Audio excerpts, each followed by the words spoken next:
नमस्कार, मेरा नाम प्रकाश है। आप टुडे बिहार न्यूज देख रहे हैं। देखिए, बिहार में विधानसभा की 2 सीटों पर उपचुनाव हुए और उसके नतीजे भी आ गए हैं। मोकामा और गोपालगंज में उपचुनाव हुए थे। मोकामा आरजेडी जीती और गोपालगंज बीजेपी। 1789 वोट से आरजेडी कैंडिडेट की हार गोपालगंज में हुई है, तो मोकामा में 17,000 से अधिक वोटों से आरजेडी जीती है। लेकिन इन सबके बीच आज बात होगी कि आखिरकार मोकामा तो आरजेडी जीत गई है, लेकिन गोपालगंज तेजस्वी यादव कैसे हार गए हैं। क्या गोपालगंज के लोग महागठबंधन के खिलाफ हैं? क्या बीजेपी गोपालगंज जीतकर भी हार गई है? क्या बीजेपी का कमल आने वाले दिनों में मोकामा में खिलेगा? इन तमाम चीजों पर चर्चा होगी, क्योंकि उपचुनाव के नतीजे आए हैं और बेहद ही दिलचस्प नतीजे। सबसे बड़ी बात कि अगर आप गौर करें गोपालगंज के नतीजों पर, तो वो नतीजा यह स्पष्ट दिख रहा था कि ये टक्कर बहुत कांटेदार है। लेकिन आपको सबसे बड़ी बात यह भी बता दें, जो टुडे बिहार न्यूज ने अपने एग्जिट पोल में दिखाया, जो हमने गोपालगंज और मोकामा का एग्जिट पोल आपको बताया, सबसे सटीक बताया। और हमने जो तमाम बातें कही, आज आपने वो जरूर देखा होगा जब मतों की गणना हो रही थी। देखिए, मुकाबला दमदार तो है ही, और जाहिर सी बात है, जब महागठबंधन की सरकार बन गई है और तेजस्वी नीतीश एक साथ हैं, साथ में 7 पार्टियां हैं, और चुनावी प्रचार करने के लिए सिर्फ और सिर्फ तेजस्वी यादव उतरे हों महागठबंधन के बड़े नेताओं में, और उनके साथ लल्लन सिंह जरूर दिखें मोकामा में और गोपालगंज में भी, तो मुकाबला क्या एक तरफा हो गया था? क्या तेजस्वी यादव सिंगल बैटिंग कर रहे थे? इन तमाम चीजों को लेकर चर्चा करनी जरूरी है। देखिए, शुरुआत करते हैं पहले हम गोपालगंज से। गोपालगंज के जो चुनावी नतीजे आए हैं, बीजेपी की कैंडिडेट कुसुम देवी चुनाव जीती है। 1789 वोट से बीजेपी कैंडिडेट की जीत हुई है, लेकिन ये जीत बीजेपी की हार है। बीजेपी की हार इस वजह से है कि आप समझ लीजिए, गोपालगंज जीतकर भी बीजेपी नेताओं की नींद गायब है। बीजेपी के नेता बहुत टेंशन में हैं। जश्न तो मन रहा है, लेकिन खुशियां दिख नहीं रही है, क्योंकि गोपालगंज में जो खेला तेजस्वी यादव ने किया, वो खेला करने में सफल हो गए। हां, खेला का मतलब आप समझ रहे हैं। गोपालगंज फतह करने की तैयारी तेजस्वी यादव ने कर ली थी, और लालू यादव की पार्टी आरजेडी वहां से जब भी चुनाव लड़ी या फिर महागठबंधन चुनाव लड़ी, आप अगर इतिहास उठाकर देखें तो लालू यादव का ही समीकरण रहा। साधु यादव भी कभी वहां से चुनाव जीते। लेकिन इस बार तेजस्वी यादव की हार की सबसे जो बड़ी वजह है, वो है बीजेपी की बी टीम।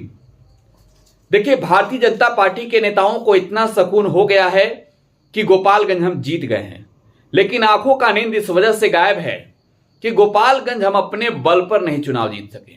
दिल्ली में बैठे आकाओं को हम क्या जवाब देंगे? हमारी बी टीम अगर गोपालगंज में नहीं काम की होती तो हम हार जाते। ये तमाम बातें बिहार बीजेपी के नेताओं के दिमाग और दिल में घूम रहा है, क्योंकि आरजेडी के हार के जिम्मेवार जिसे तेजस्वी यादव ने बताया वही है। आप अगर नतीजों पर जाएं तो देखिए, जो नतीजे आए हैं, नंबर 1 पर कुसुम देवी रही, नंबर 2 पर मोहन गुप्ता रहे, लेकिन नंबर 3 पर कौन रहा? जरा ये सोचिए। असदुद्दीन ओवैसी की पार्टी AIMIM, अब्दुल कलाम यहां से चुनाव लड़े, 12,220 वोट इन्हें मिले हैं, और वो इस मैदान में उतरकर आरजेडी की हार करवा दी है। आप समझ रहे हैं ना मैं क्या कह रहा हूं? यानी बीजेपी की बी टीम अगर नहीं लगी होती तो यकीन मानिए गोपालगंज में किला फतह कर देते तेजस्वी यादव बीजेपी का। ये बातें ऐसे ही नहीं कह रहा हूं।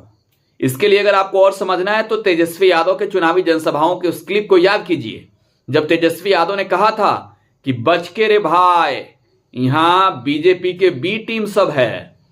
और उस बीजेपी के बी टीम में तेजस्वी यादव की मामी इंदिरा यादव भी थी, मामा साधु यादव भी थे। इंदिरा यादव भी मैदान में उतरी थी। यकीन मानिए, 1789 वोटों से हार, उतना तो हार तो आप कह सकते हैं, इसे हार तो आप नहीं देखते हैं, क्योंकि जो नतीजे थे वो बेहद ही कांटेदार थे। लेकिन जीत आरजेडी की नहीं हुई, इस बात का अफसोस आरजेडी नेताओं को नहीं है। तेजस्वी यादव ने गोपालगंज में खेला कर दिया है। खेला, वो खेला जानते हैं कैसे हुआ है? गोपालगंज में तेजस्वी यादव ने वैश्य कार्ड खेला। वैश्य कार्ड का मतलब बीजेपी के वोट बैंक में सेंधमारी। अब आरजेडी एमवाई नहीं रही है, मुस्लिम यादव नहीं रही है, खास जाति वर्ग विशेष लोगों की नहीं रही है, अब आरजेडी ए टू जेड की हो गई है। और आपको याद होगा तारापुर, जब तेजस्वी यादव ने तारापुर में बीजेपी का भ्रम तोड़ा था और गोपालगंज में जो खेला कर मोहन गुप्ता को मैदान में उतारा तेजस्वी यादव ने, ये तो कहीं ना कहीं डंके के चोट पर आप समझ लीजिए कि ये खेला स्पष्ट है कि बीजेपी की हवा टाइट है। आपको सबसे पहले लिए चलना चाहेंगे 2020 के नतीजों पर। देखिए महागठबंधन, जिस महागठबंधन के लिए तेजस्वी यादव ने वोट मांगे थे, आसिफ गफूर जो चुनाव लड़ रहे थे कांग्रेस के टिकट से, तीसरे नंबर पर चले गए थे। तेजस्वी यादव के मामा साधु यादव दूसरे नंबर पर हैं निर्दलीय, और मैं जाता हूं बासपा से, और गोपालगंज में सुभाष सिंह की जीत हो गई। तो वहां पर आप बी टीम कह सकते हैं, लेकिन वहां जो है बीजेपी की जो जीत थी वो काफी प्रचंड जीत थी। आप आज तेजस्वी यादव के अगर आप बयानों को सुने तो आप भी ये समझेंगे कि तेजस्वी यादव ने भी ये साफ साफ कहा कि हम जहां 40,000 से हारते थे वहां 1700 से हार हुई है, तो ये हार हमें स्वीकार है, लेकिन अगली बार 20,000 के पार है। अपने जीत का दावा तेजस्वी यादव कर रहे थे। तो इन तमाम पहलुओं पर अगर आप जाएंगे तो ये समझेंगे कि महागठबंधन की मजबूती बीजेपी के लिए कहीं ना कहीं एक बहुत बड़ी मुसीबत है। महागठबंधन भले ही इस सीट को नहीं जीत सकी हो, गोपालगंज की सीट नहीं जीत सकी हो, लेकिन जो यहां के नतीजे हैं, जो परिणाम है गोपालगंज का, वो परिणाम इस बात को स्पष्ट करता है कि आरजेडी ने बेहतरीन प्रदर्शन किया। और अगर आप उस वक्त जाए जब रुझान आ रहे थे, तभी आपको याद होगा ऐसा लग रहा था जैसे 2020 क्रिकेट मैच चल रहा हो। साफ मुकाबला, बेहद ही कांटेदार, कोई एक तरफा नहीं। और सिंपैथी के नाम पर भी चुनाव लड़कर अगर कुसुम देवी को मात्र 1789 वोटों से जीत मिलती है, तो आप यकीन मानिए ये जीत भाजपा की नहीं है। बीजेपी के बी टीमों ने अगर 15-16 हजार वोट नहीं काटे होते, तो आप इस बात को समझ लीजिए कि यहां बीजेपी की हार नहीं, प्रचंड हार होती। और गोपालगंज के जनता के बीच जाकर हमने ये बातें बता दिया था कि गोपालगंज के वैश्य जाति के लोग अब आरजेडी के साथ हो गए हैं, यानी बीजेपी के वोटों में सेंधमारी कर दिया है तेजस्वी यादव ने। तो यहां तेजस्वी यादव की हार नहीं, गोपालगंज में हार कर भी तेजस्वी यादव जीत गए। लेकिन हां, मोकामा की भी बात कर लेते हैं।